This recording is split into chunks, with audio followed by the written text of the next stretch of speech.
Thanks, Jenny. Thank you so much all for being here. You'll discover in a moment why you specifically have been invited. But before I thank you again and mention some of you, I really want to thank Jenny and the entire team I've been working with, who've worked primarily as volunteers over the past few months. As some of you know, and some of you have been frustrated by the reality, we've been doing a lot of groundwork before we've got to this point.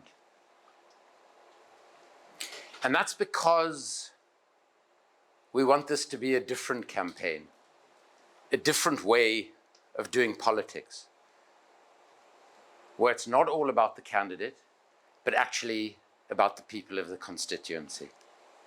So when I refer to we and ours, I'm not using the royal we, as one of my former bosses, Thabo Mbeki, used to do, which confused us a lot. But I'm using it in the context that this isn't my campaign. This isn't just the team's campaign. This is the community of Holborn and St. Pancras' campaign. How is it possible that a former human rights lawyer who must see the same horrific images that we see on our screens every single day has not even commented on the decision of the highest court in the world that Israel is likely committing a genocide in Gaza? How has he not commented on the ICC's decision to seek arrest warrants for, amongst others, the Prime Minister and Defense Minister of the State of Israel? The fact that the ICC has accused those two senior politicians of war crimes, including starvation of civilians, willfully causing great suffering and cruel treatment, directing attacks against a civilian population, willful killing or murder, and extermination. And that's a quote from the statement. This, of course, casts Keir Starmer's support for a siege, the cutting off of water and power, in an even more appalling light. And his attempt to deny that he gave such support, despite video evidence confirming it, smacks of a remarkable lack of political honesty or contrition. The position of the government, supported by the Labour Party, is not just enabling and facilitating the genocide, but is also profiting from it. When BAE sends weapons or components or spare parts to Israel, it is a company that is one of the most heavily subsidized in this country, in the world, by the public purse. So effectively, our taxes are being used in the weapons that are destroying tens of thousands of lives, destroying the family homes, the security, the well-being of hundreds of thousands, if not millions of other people. We, with our own tax pounds, are effectively subsidizing the corruption of our own politics.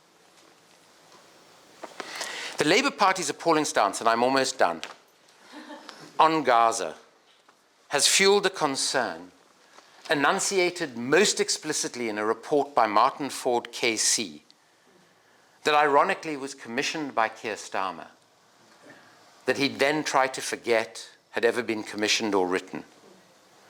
That the Labour Party operates what Martin Ford described as a hierarchy of racism, in which it oxymoronically expels lifelong anti-racist Jews, supposedly to combat anti-Semitism, while taking little, if any, action against Islamophobia and anti-black racism.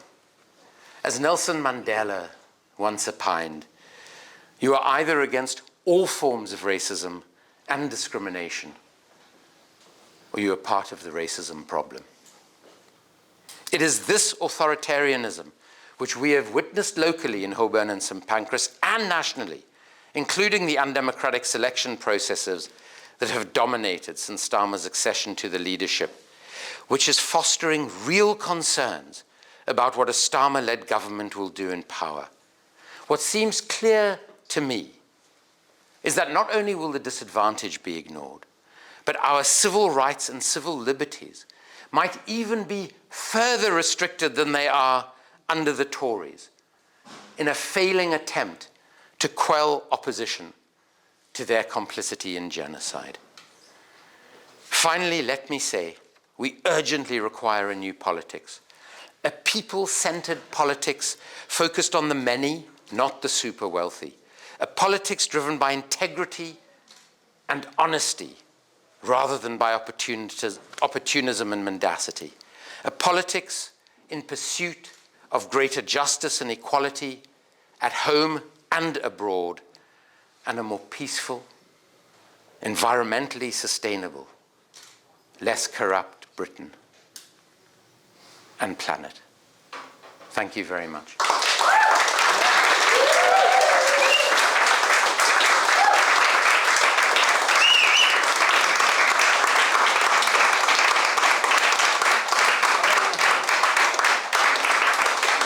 You're standing against the guy who's likely on all evidence to be the Prime Minister by the end of the year.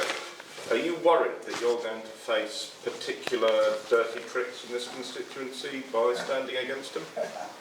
People who don't have an argument tend to abuse. And for those of us, Sabi, Stephen, one of our team members, M,